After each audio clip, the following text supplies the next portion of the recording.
Good morning and welcome to SimWorld today on this Tuesday morning. I am Marsh, joined this Tuesday by Siege. Come on in, Siege. Good morning. How are you? Oh, I'm doing great. We made it past Monday, had my lasagna for dinner. It's Tuesday now, so I mean it could be worse. It could be Monday. So we're good. We're good. It could be Monday unless you're one Ronyell Wilson who adores the day. Love Monday. We got plenty to get to today. We got some more French based activities going on. We've got some reaction to recruiting classes and preseason top 25. And we've got a special SimWorld U guest joining us to wrap things up. But let's start in Paris, where the Olympics rolled on with some gold medals handed out in the swimming pool last night. There was also some archery championships given out as well. She's a monster of an athlete. So that was sensational to watch. I've been really enjoying watching fencing personally. It's very interesting. And in case you guys didn't know, that wire that's connected to them the whole time, it's to detect if they get touched. It sends an electromagnetic current through the suit, because I was wondering that too. Because it's not like it doesn't look like if they fell, they would need to be caught. So that's what that is. But I have a great time watching the Olympics every time, mainly because these are things that I never get to watch otherwise. So skateboarding as well has been sensational, March. Just why is that in the Olympics? I don't know, but it's awesome. I have to come clean. I had to go into the old brick and mortar yesterday, and let me tell you, it was a rough one. I could not watch a lick of the daytime programming, and so I had to come home and was force fed gymnastics, which I've gone on the record as saying I don't care to watch. Look, I'm saying this full force. They are physical specimens.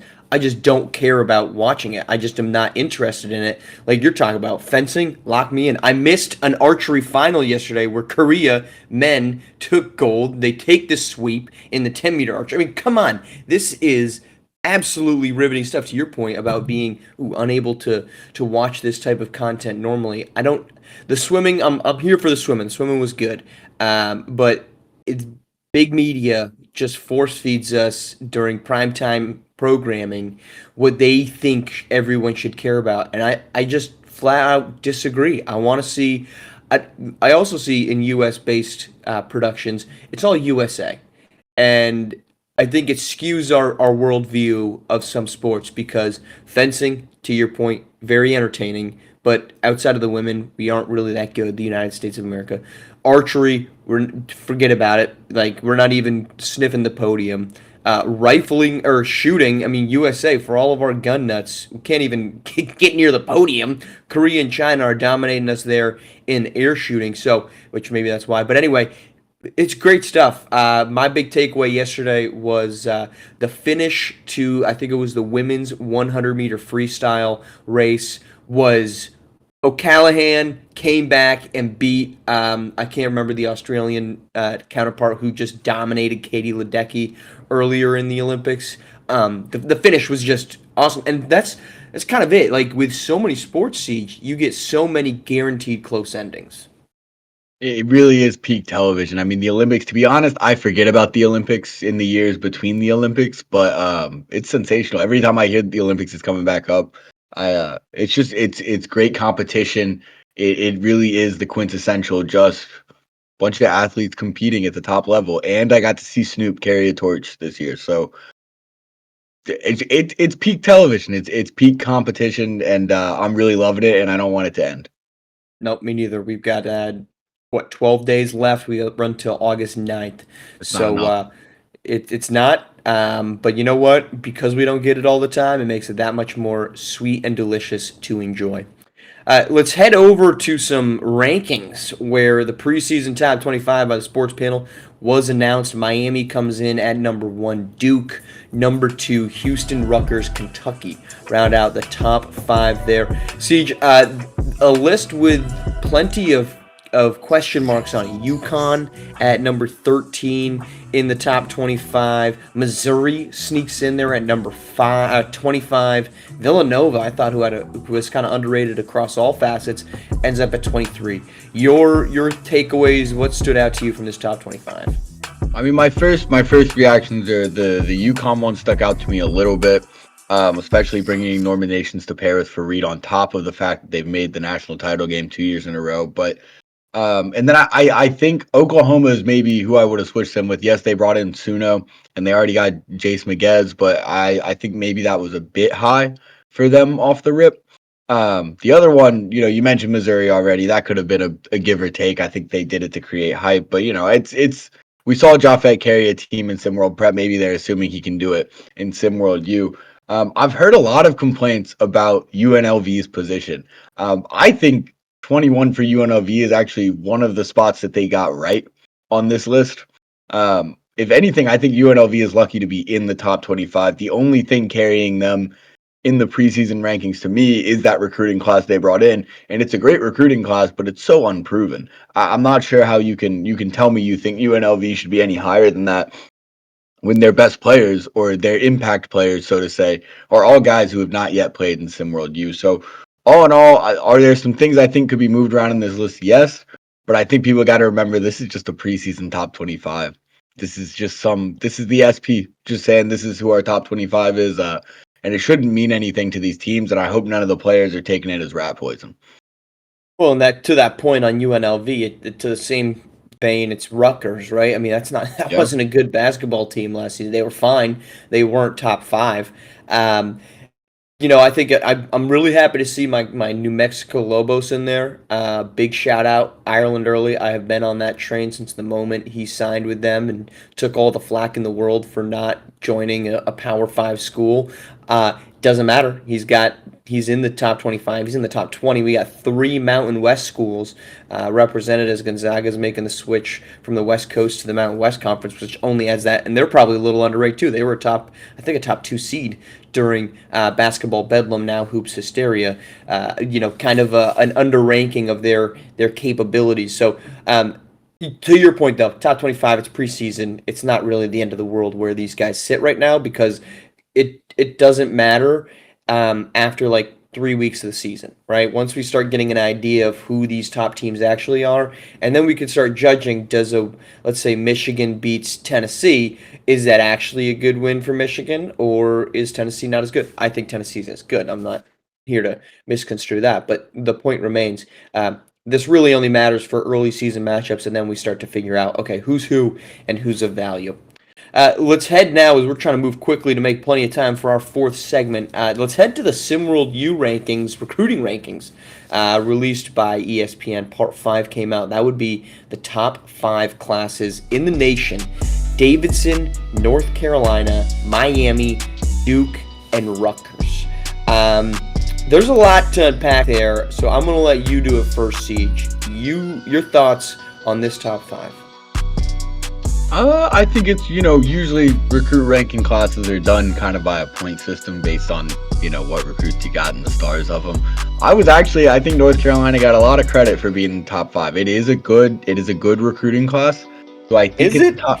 Do I think it's a top? I think it's a solid recruiting class. I think they brought in guys who all do something really well. Did they bring in a 5-star or a guy like Kevon Jackson or Cooper Flagg or Benari James, D'Angelo Jordan, one of those guys? No, they didn't get one. But what they did get is they got a few guys who are very talented, can do something very well. Do I think they were a top 5 recruiting class? That's where I think I disagree. I think for me, that Illinois recruiting class and even that UNLV recruiting class, I can rationalize putting above North Carolina's recruiting class. But that's what you get when you got the brand name North Carolina Tar Heels. You got the best unis in the country. You got the best brand recognition in the country. You might get a little favor. So good recruiting class. Don't know if it's top 5 to me personally. I'll tell you what, I think it's outrageous that they're top 5. I don't think it's a top 15 class. I think, to your point, it's a good class, but it's top 20. Like, I would 18 to 25 is my range if we're gonna rank them. Here's my problem that this entire rankings has had is it's been from part 1 completely inconsistent. Do we value getting a top guy or do we not? Because Villanova sits at 23 and their recruiting class, you can't tell me, is vastly different and or worse than Davidson, who gets their one good guy who's really good, Benari James, really good, and then other good players. Villanova did the same freaking thing with Justin Bell and then other good pieces. The same thing with Miami. The same thing with Rutgers. Duke. I think Duke probably had the best class because I value Victoria Ilgauskas, but Cooper Flag obviously being Cooper Flag. This ranking system, I just don't know what we're looking for, right? I don't know what I'm looking at and saying that's supposed to be good now because it's been inconsistent based off who's the really good player. Does that carry your class, or is it more of a benefit for you get a volume of recruits? North Carolina doesn't deserve to be in the top five based off the logic we have that this top five demonstrates of, well, you need a star player and then some other pieces. But if you looked at the previous 20, we had star players and then a little very else, and it didn't warrant a top 10, top 15 class. So that's been my biggest gripe with this. Does it matter? No, of course it doesn't. That's why we get to talk about it during the summer and not when the games are going on, because it means absolutely nothing towards the product on the court. But it's worth getting involved in and getting excited about because it underscores what the highlights of this team are going to be. Because now I think North Carolina enters, not only are they, I think, higher ranked than I would have put them in the top 25 by the SP, but you got that in combination with this top four recruiting class. Suddenly, the expectations in Chapel Hill are up a little bit there, Siege. Absolutely. All right, let's head on over where we are going to welcome in Bevinson Patches, the newest recruit of the Auburn Tigers, and head coach Bruce Pearl, former ATLian star. Bevinson, good morning and welcome to SimWorld today for the second time. You might be our first repeat offender joining the show. I can't confirm that, but I'm going to go out on a limb and say you might be one of them. So welcome in, Bevinson. Hi, how are you doing today? I'm fantastic. Appreciate you joining. The season's coming up. You've got now probably about a couple weeks here before practice starts, and then October, you guys will tip off your regular season. So what's going on right now in Bevinson Patch's world in terms of getting prepared for freshman year at Auburn? Just a lot of getting acclimated down here in Auburn. It's a lot of getting the feelers out. It's been a great experience down here. Just getting everything. Just I don't know. It's just been a great experience altogether. Coach Pearl's made everything such a welcoming experience. The campus and all of the student body has made this such a welcoming experience, and me and my teammates have been able to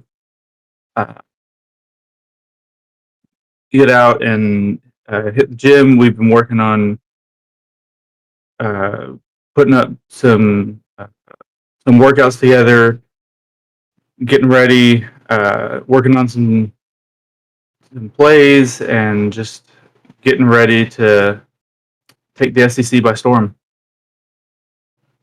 And Bevinson, obviously, we know the other, you and Barkley James both committing to Auburn to play together. Excited to see you guys play together. As an Alabama alum, I'm not that excited about it, but I'm excited about it because, watch you guys do your thing in SimWorld U. Rumors coming out are saying that it's very likely that you and Barkley could form the starting backcourt for this Auburn Tigers team. How do you feel about that? Do you feel ready to take on that responsibility? And how do you feel you guys will stack up against a very competitive SEC conference? Man, I'm not gonna lie. When Barkley committed, that was probably one of the main things that could just ignited the spark of this is going to be the team that I can see Coach Pearl's vision. Auburn was the first team that reached out, and I saw what Coach Pearl was doing, and I could see it. But I wanted to wait a little bit, see what else is coming through. But when I saw the pieces coming together, I wanted to be a part of what he was building over here. And I feel like the two of us being in that backcourt and kind of running things over here, or in terms of our our backcourt offense. And frankly, for me, as I'm more well known for my defense on that side, I feel like we're going to be a major force to be reckoned with in the SEC, and especially given that we're both freshmen, it's going to be we're going to be doing this for quite some time. Bevinson, you mentioned kind of being known for defense. Your first season over at Gulf Coast Lockdown, you had a lower volume but decent efficiency, 37% shooting from deep last season. That number faded a little bit. So is shooting where you're trying to prioritize maybe some development? I mean, you clearly showcased some playmaking skills, 3.8 assists last season to lead ATLians on a team that obviously was led in scoring by Royce Anderson. So what is it, shooting, or is there something else that you're working on that you say, hey, I need to round out my game to get to the next level, and this is what I need to do? I would say that if I'm working on something specifically, I would say outside of my defense, playmaking is definitely something that I am prioritizing. I've always been a pass first type player. Don't get me wrong. If you need me to get you a bucket, I'll get you a damn bucket.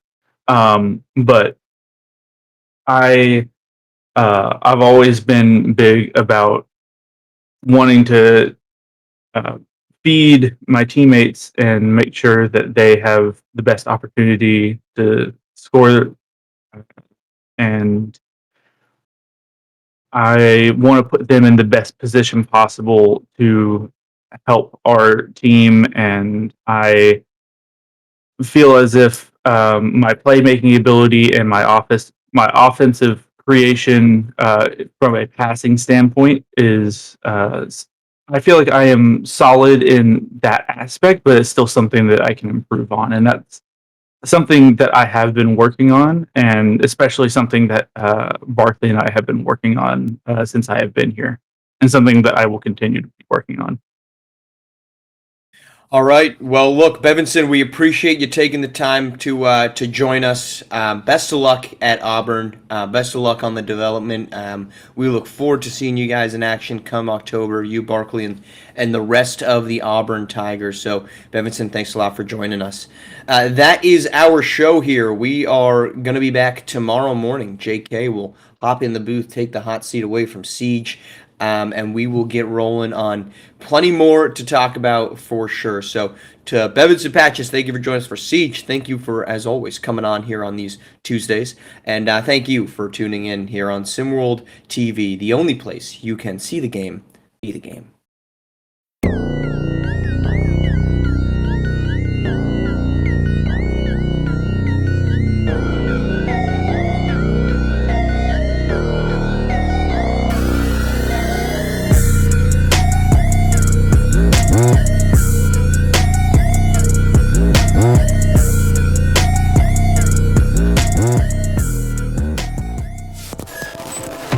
This has been a presentation of SimWorld Sports.